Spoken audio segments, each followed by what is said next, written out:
Congressman Mac Thornberry of Texas is the vice chairman of that committee. He joins me now live from Capitol Hill. Congressman, thanks for joining us. We've now confirmed that Bergdahl's travel arrangements to the U.S. have been finalized, but no return date is set. Do you share Congressman Miller's concerns that there's some other reason besides his health that Bergdahl is being kept in Germany right now?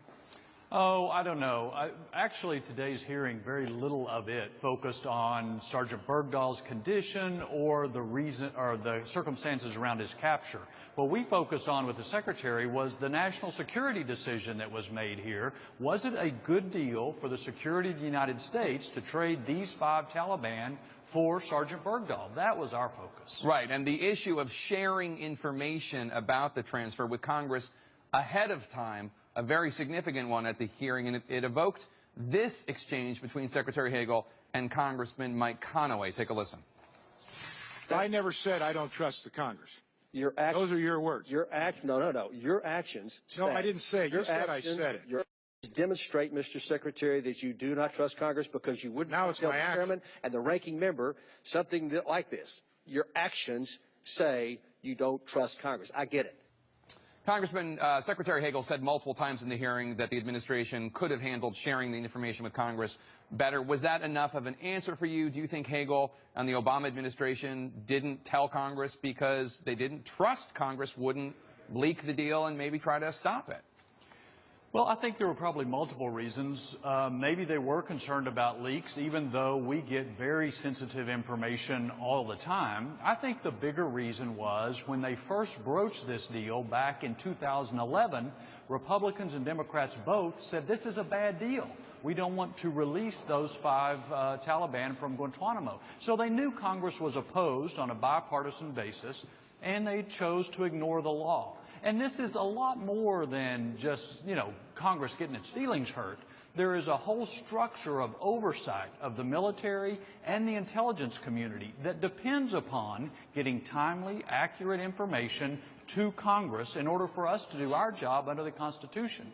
And it is true, once that trust is eroded, then it calls into question all of this oversight structures that we've all come to depend on.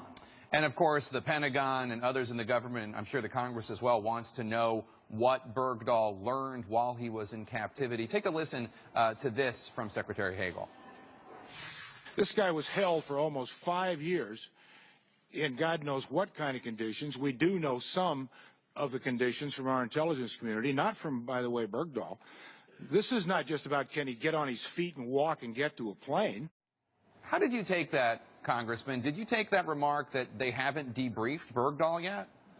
Yeah, I think the bottom line is physically he's fine, mentally and emotionally not so much. And so it has been hard to question him, and that's part of the reason that he's been in Germany for so long and part of the reason it's taken so long to debrief him. That needs to come in time. And in accordance with whatever investigation there is, if there are appropriate military sanctions or judgments that come from that, so be it. But the focus we've had is regardless of those things, regardless of him, what about releasing these 5 guys from Guantanamo? What about negotiating with terrorists? And what about violating the clear law that says you have to tell Congress ahead of time?